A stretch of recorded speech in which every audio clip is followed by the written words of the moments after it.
السلام عليكم ورحمة الله وبركاته.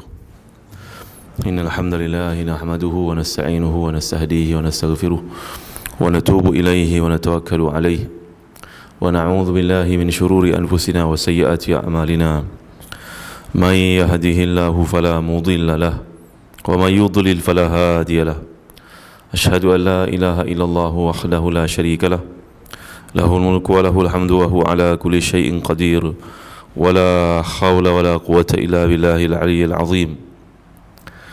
اللهم صل وسلم وبارك على سيدنا محمد وعلى آل سيدنا محمد كما صليت وسلمت وباركت على سيدنا إبراهيم وعلى آل سيدنا إبراهيم في العالمين إنك حميد مجيد. أما بعد.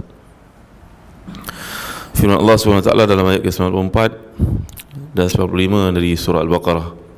A'udzu billahi minasy syaithanir rajim. Qul in kanat lakum darul akhiratu 'indallahi khalisatan min dunin nas fatamannawul mauta in kuntum shadiqin wa la yatamannawhu abadan bima qaddamat aydihim wallahu alimun bizzalimin. Sadaqallahul azim. Katakanlah, jika kamu menganggap bahawa kampung akhirat iaitu syurga itu khusus untuk kamu di sisi Allah, bukan untuk orang lain, maka inginkanlah kematian itu jika kamu memang orang-orang yang benar. Dan sekali-kali mereka tidak akan menginginkan kematian itu buat selama-lamanya, kerana kesalahan-kesalahan yang telah mereka lakukan dengan tangan-tangan mereka sendiri, dan Allah Maha mengetahui siapakah orang-orang yang berbuat aniaya. Dalam ayat yang lalu kita telah bincangkan bagaimana golongan Yahudi, Ahlul Kitab telah pun diserap ataupun mendarah daging dalam dirinya semangat untuk menyembah selain daripada Allah SWT. Itu sebabnya bila mereka lepas daripada Lautan Merah, daripada Laut Merah untuk sampai ke Semenanjung Sinai, maka mereka melihat ada golongan yang sedang menyembah patung berhala.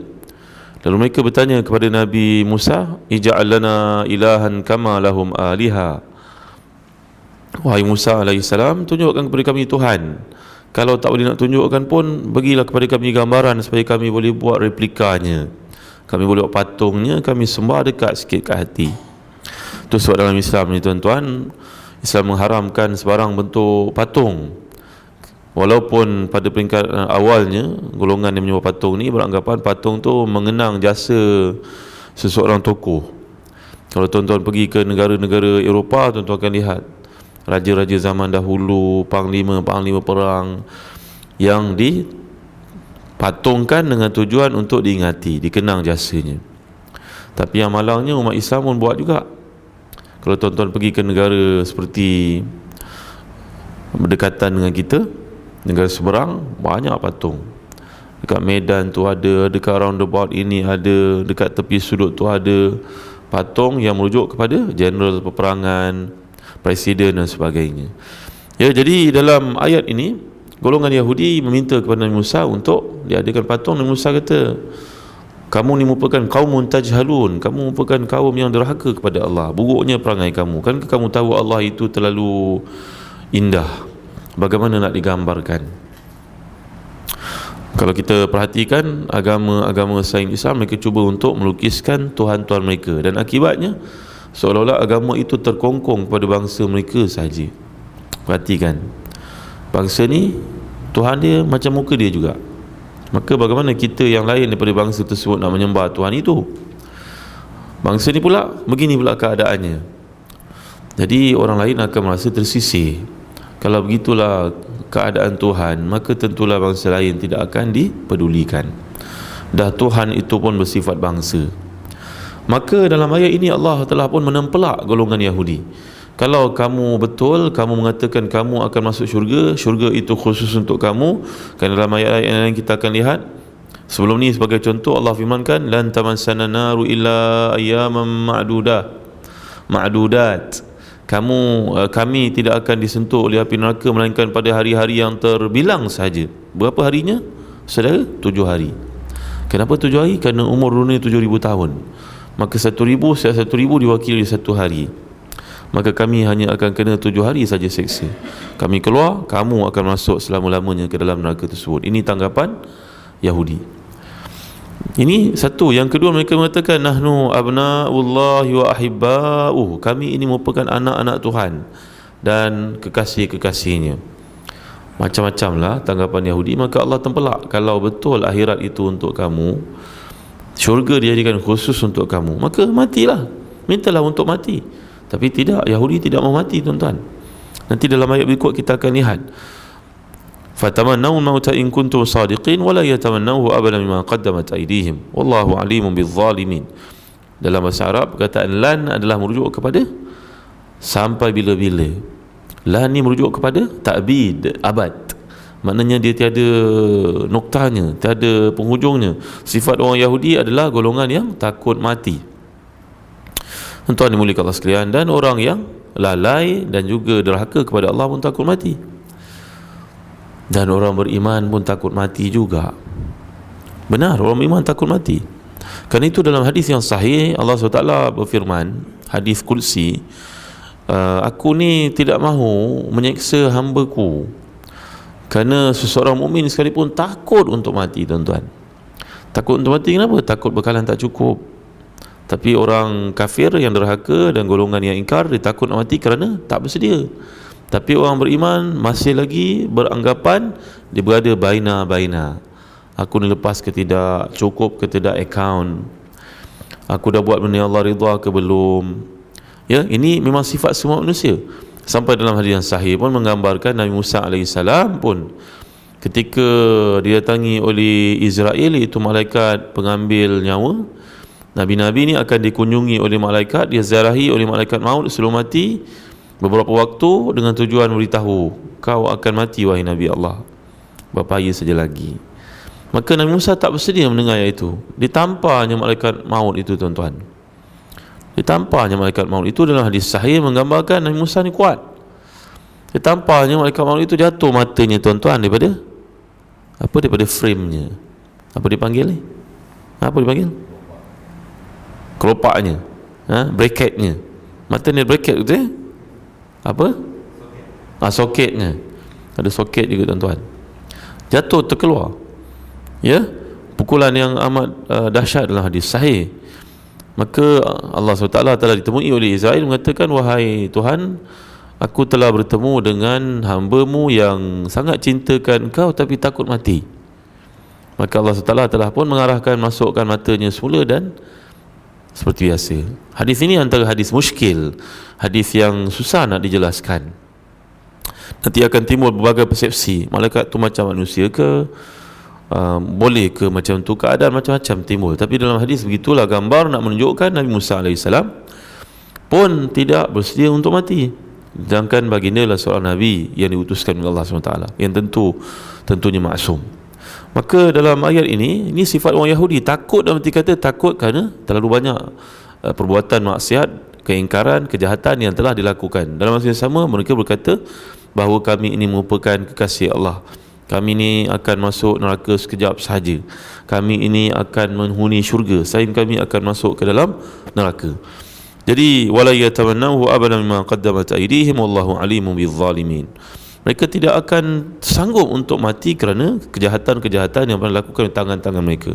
Maka orang tanya, kata para ulama tafsir, kenapa disebut kejahatan merujuk pada tangan, sedangkan seorang yang nak buat jahat tu gunakan fikirannya dahulu. Kan orang nak buat jahat fikir dulu, pukul apa penjaga bank ni tak ada, kereta jenis apa dia gunakan, nak tarik pakai tali apa untuk tarik mesin ATM ni kan.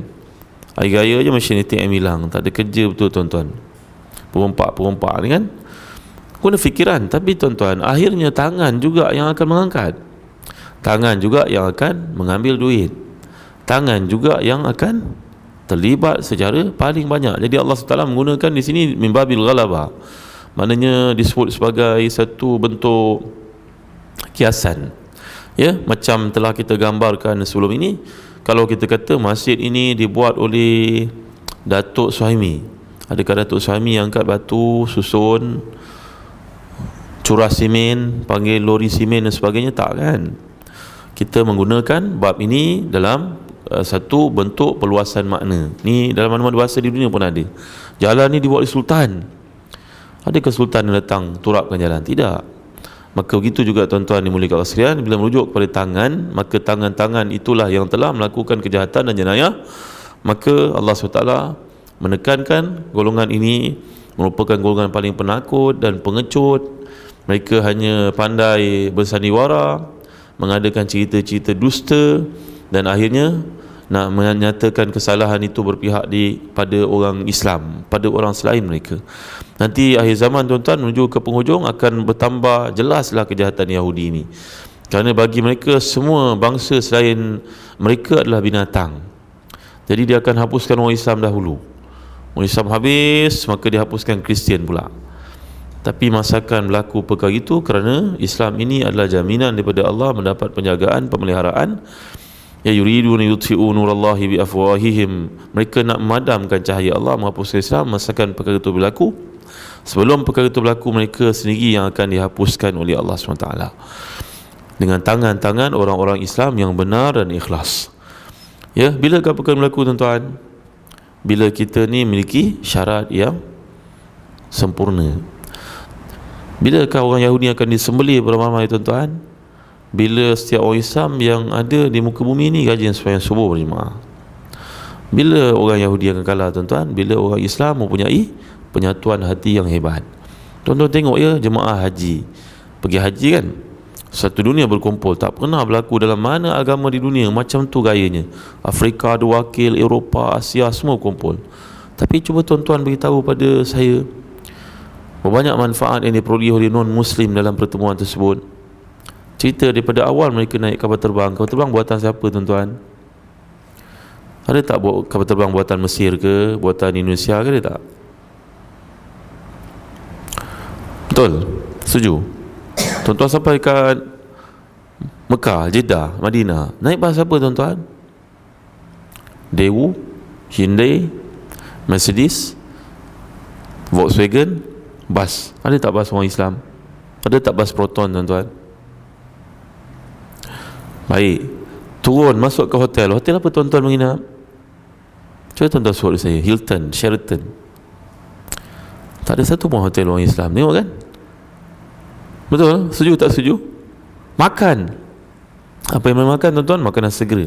Jemaah haji nak cepat, beratur panjang-panjang. Apa mereka makan tuan-tuan? Apa kopi mereka minum tuan-tuan? La ilaha illallah Rasulullah. Bila akan berlaku kekuatan pada orang Islam? Telefon anak bini di rumah, kampung sebagainya. Pakai telefon apa tuan-tuan? Ada telefon buatan Arab Saudi. Lain telefon tuan-tuan. Pakai telefon buatan siapa tuan-tuan? Lain telefon mana? Subhanallah, kesiannya orang Islam. Dalam pertemuan yang paling penting, yang menjanjikan pulangan akhirat dan juga dunia yang terhebat itu pun, ternyata kita punya pergantungan pada bukan Islam begitu ketara sekali tuan-tuan. Jadi agak boleh menang tak agak tuan-tuan? Apa yang tuan-tuan cakap ni recorded tu tuan-tuan.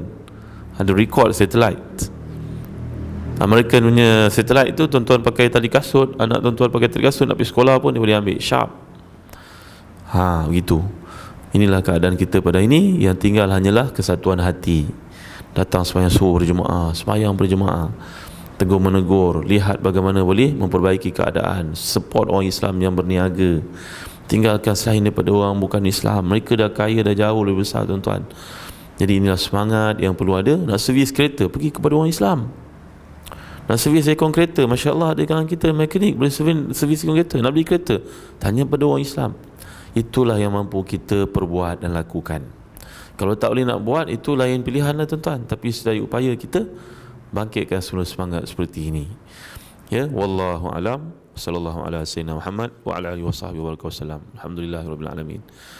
Assalamualaikum warahmatullahi wabarakatuh. Besok saya tak ada tuan-tuan. Besok saya ada di tempat lain.